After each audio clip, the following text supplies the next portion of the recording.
album before, it was just myself and the keyboard player at the time. But this album, I decided to get everybody involved this time, you know. But usually what happens is, my studio is the hub of everything, you know, and so I'll basically write riffs, put some riffs down, drum beats, and then pretty much extend it, so I've got like a whole arrangement. And then I'll send it to the other guys and say, you know, do you like this, what do you think, and stuff. And then I'll send it to mine, he'll redo drums and send them all back to me. Everything's all, we've got like basically like a Cradle like server hub.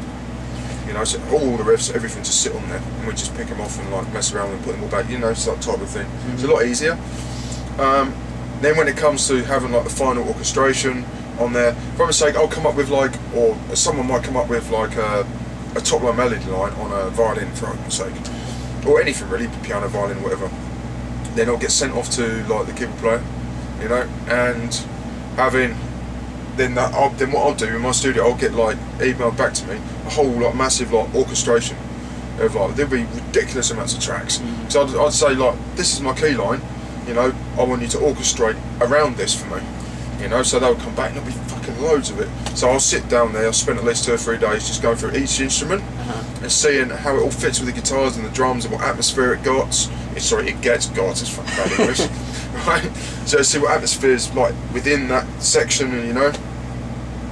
And then I'll take away stuff, and if it doesn't quite fit, I'll usually get rid of loads of guitars and just have the orchestra there, or just have just the violin on its own or something like that, you know, or a sound effect.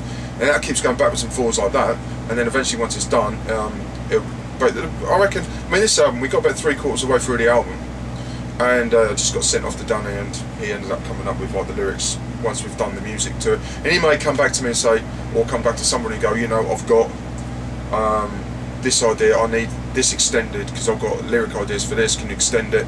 And the demo send it back to me, or can you shorten it, or can you do a different tail on this because I've got this vocal idea and stuff like that. And that's how it goes, you know.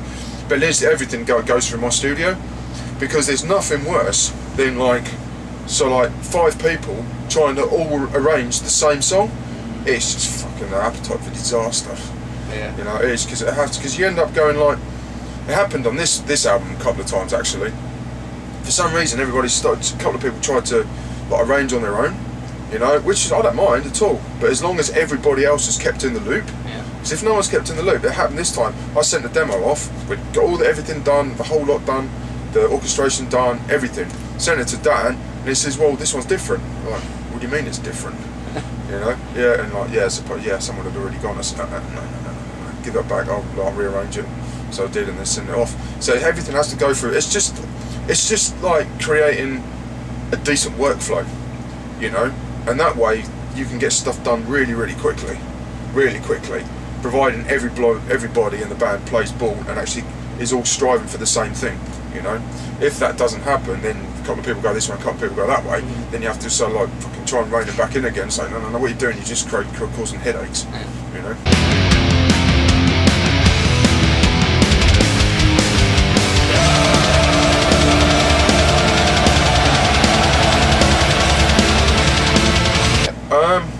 Usually 3 times a day off, you know, and it's kind of, well, actually, for argument's sake, we've got a day off tomorrow, so I'll be in the hotel room trying to get as much sleep as possible, catching up on all my artwork that I've got to do, you know, and see, I never stop working.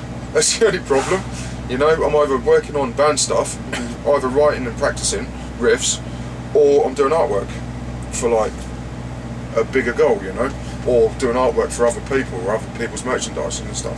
So I'm full on all the time, so my free time's basically working, you know. So I'm like kind of on my own as well, so I don't have anyone around to share stuff with. So the way I just like get focused, I just work all the time. It's just like tunnel vision from start to finish. Next thing I know, I've like 15 hours have gone by, you know, and then I'm great, I better go to bed. Exciting new flames in my vein will claim for me. We're taking back the album. No, I do shirts with Danny. Okay. You know, sometimes we'll like use a lot of the artwork that people have already done, but we'll do the layouts, or sometimes I mean with the Cradle shirts I do a lot of the band photos for shirts, you know, just like manipulating and stuff like that, you know. And he'll come up with the slogans on the back. Then I'll do all the artwork for the slogans on the back, which is just writing or what it might do. Then I'll come up with the colour designs and stuff like that, print it all up properly and send it to the merchant play people, you know.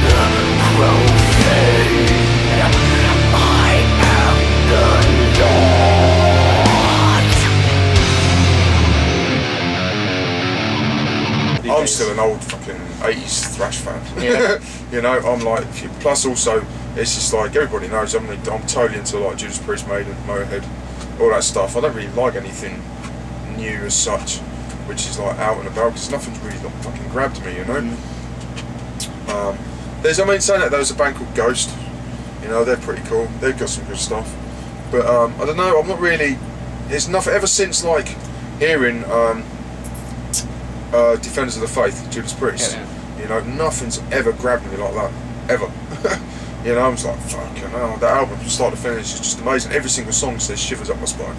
It's just one of those albums which has gone completely perfect. In the underworld, we suffer from a brainless name. We prize white lips and blue adrenaline's cold over teeth and a tasted shame. Sometimes, but there's a lot of Maiden influence. Right, I can hear that, yeah. From us. Or from them, so I shall say. Yeah, I get, look, there is a lot of influence there, I suppose. You know, but when I'm kind of writing though, I tend not to listen to any music. I just bumble away on my guitar, just playing riffs.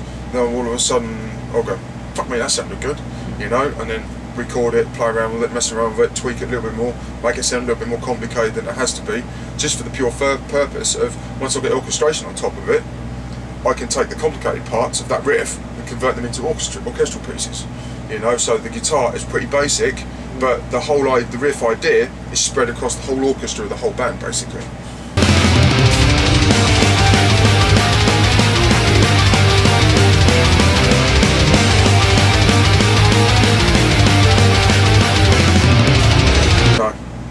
No. I remember sitting when the first album came out, where it was like thinking, we were supporting bands like Cannibal Corpse, you know, and even I remember sitting in the dressing room, the support band's dressing room, when Cannibal Corpse were like there, you know. I remember going up to one of them and asking for their pass and then telling me to fuck off.